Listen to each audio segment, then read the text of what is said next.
Hey kids, let's talk about the good old days growing up in Idaho. Hello everyone, welcome to another episode of Growing Up in Idaho, talking about the good old days. You know, knowing my roots has always been intriguing to me. I used to sit with my grandpa Hicks and hear all the great stories he had to tell. He talked of his youth and all of his exploits of wisdom and strength. There was always big talk of the fighting and things that defined men and women during those early days. And of course, my dad carried on that great tradition of storytelling that I suppose began clear back in the early annals of Hicks lore. So I grew up knowing who my ancestors were and a bit about them. This episode isn't an expose into the history of the Hicks family by any means. But some of these stories do tell of how folks lived and thought during a different time in history in Idaho. So where did these people come from, and when did they arrive? Grandpa talked a lot about the Passamaquoddy Valley where he grew up, and the fact it was known as the Little Missouri because of all the Missourians who had migrated there. In fact, my own people came from that general region. My Hicks people were some of the first on the scene when settlers started claiming property in Idaho in the early 1800s. I don't know what prompted them to leave their farms in eastern Kansas and head west, but that's what they did. And that family migration happened not long after the Civil War ended. My guess is they got sick of the carpetbaggers and political turmoil so prevalent during those times.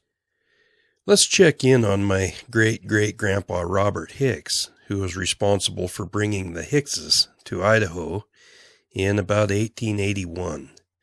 First of all, just know that Robert's father-in-law, a man named William Henry Lyle, had died as a result of the terrible conditions in a Union prison.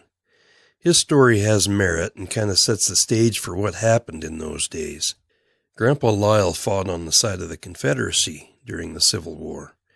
He was an honorable farmer and landowner from Missouri and did what he felt was right.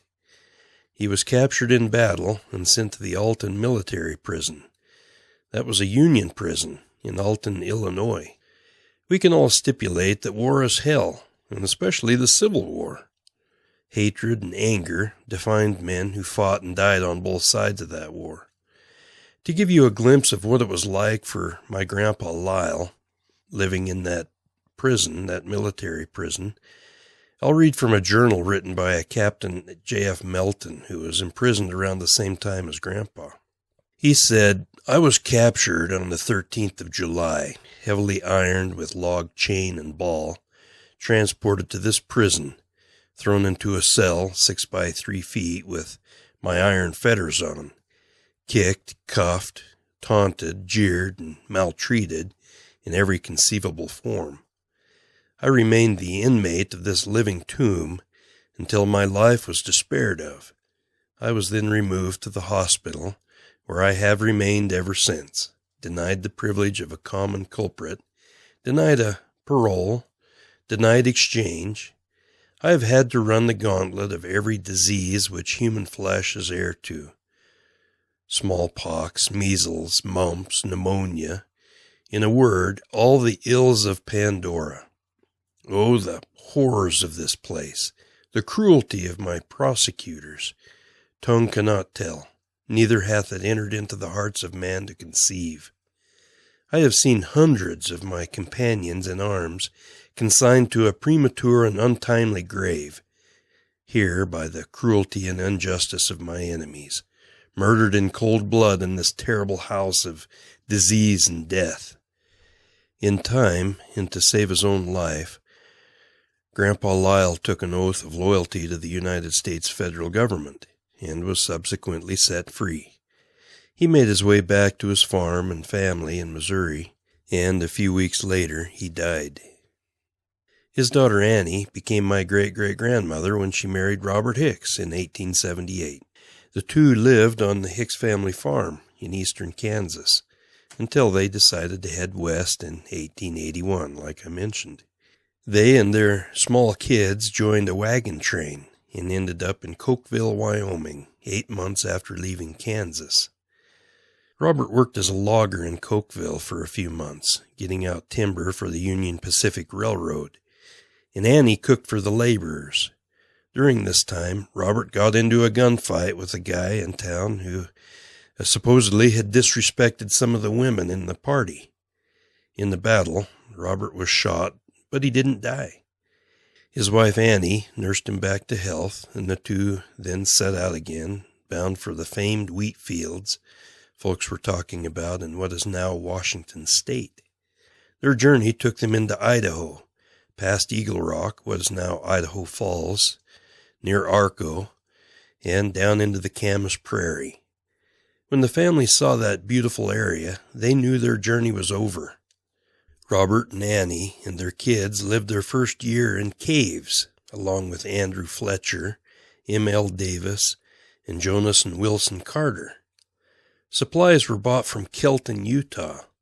The family later set up homes on Coral Creek, which was at that time owned by a guy named Joe Jones, one of 2 settlers that the families found living on that part of the prairie when they arrived. The home on Coral Creek was later sold to a guy named Frank McCarter, and then the family moved on and later settled in Salmon. Robert Hicks made his living in Salmon as a prospector and miner. His claims were located up Stormy Peak, for those of you who know where that's at. It's a mountainous area just above Salmon. His cabins, in fact, can still be found up there. He developed a high-powered spray system to move all the soil down into a sluice box, and that's where he separated the gold from the soil. His business was profitable, and he easily supported his family with the ore he mined. Incidentally, he had a mining partner that worked side by side with him. One morning, Robert found his partner dipping into the gold stores. After a heated argument, a gun battle ensued, and Robert ended his partner's thievery with a bullet. Times were tough in those days, the good old days, and stealing a man's livelihood by taking his gold could result in dire consequences. So here's another story to ponder on. I mentioned some of the Hicks family lore I heard as a kid, in the area of Passamaroy known as Little Missouri. Well, the Walker family, my great-grandmother's side, was from that crowd. Her name was Clyda Walker until she married my great-grandpa Vic. She was my Grandma Harry Hicks's mother, and here's her story. Grandma Walker had a new baby. Now I'm talking about my Grandma Clyda's mother. Had a new baby in about 1890, and as so often happened in those days, the baby got sick and died. Grandma Walker was devastated and inconsolable. So Grandpa Walker, being a man and the type of person that had to try to fix things, felt he had to do something to help his wife out. So he went out, saddled his horse, and rode up to the top of the valley where a clan of gypsies had been camped for a few weeks. He did some bartering with those people and traded a couple of his prime horses to the gypsies for a little baby girl that they had in their camp. I guess that's how adoption took place in the U.S. before the government got involved. Anyway, Grandpa Walker swaddled the little baby and took her back home to his wife. They named that little baby Clyda, and she grew up in the Walker family and eventually married my great-grandpa in about 1910. Interesting thing about Grandma Clyda, she had a photographic memory. She had memorized most of the books in the Bible and could easily recite them from memory. My Grandpa Harry spoke reverently of his mother and all the gospel teachings she taught him as a kid, reciting directly from the Bible. When I listened to those stories, I was glad my mom didn't have a photographic memory. I don't know what I would have done if she would have been reciting whole Bible books to me as a kid. I could barely get through just reading the Old Testament on my own. Anyway, one time, Grandpa said she figured that he needed some teaching because of his cussing and swearing and carrying on like a crazy guy. So she recited the entire book of Ecclesiastes to him. She was a God-fearing woman. I mentioned earlier that not only were the men rough and tough in the early days of Idaho, but also the women. And here's a story to illustrate that. Grandpa Hicks's older sister, Mildred, a woman that I mentioned a few times in other episodes, was a big, strong woman who did not take crap from anyone. In fact, she told me herself one time that she married her husband Corky because he was the only man she knew who could whip her in a fistfight. I never asked how she came to find that out. Anyway, Aunt Mildred was rough and tough. One time she was coming over the Williams Creek Divide from Cobalt, just southwest of Salmon, when she came upon some out-of-state hunters. Those hunters were in a Willys Jeep, and the Jeep had a flat tire. So, like what most Idahoans would do, she stopped to see if they needed help. The hunters informed her that they busted a tire and did not have a jack to change the tire. Mildred informed them that she didn't have a jack herself, but she could easily lift the Jeep up while they changed the tire. But in payment, she would be asking for the fancy Pendleton hunting shirt that one of the men was wearing. Everyone agreed, so Aunt Mildred walked over, braced her legs, and deadlifted the Jeep high enough to slide a block of wood under the axle.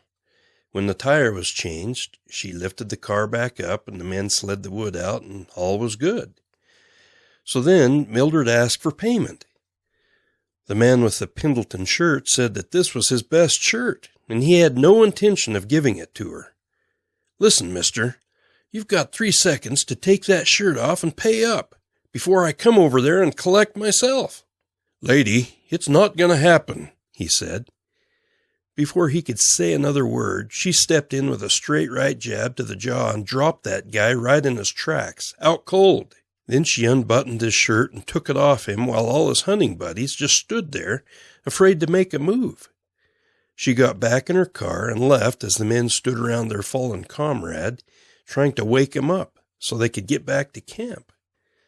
As my dad always used to say, never underestimate the strength or power of anyone.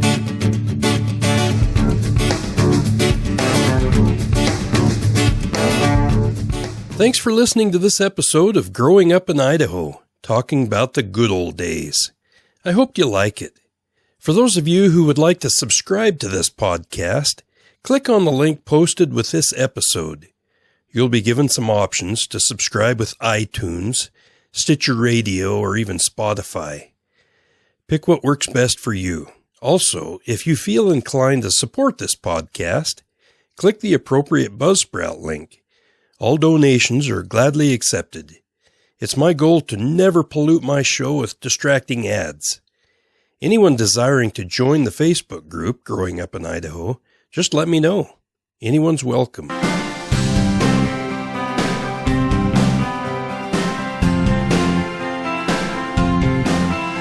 Thanks for listening. Growing Up in Idaho, the good old days.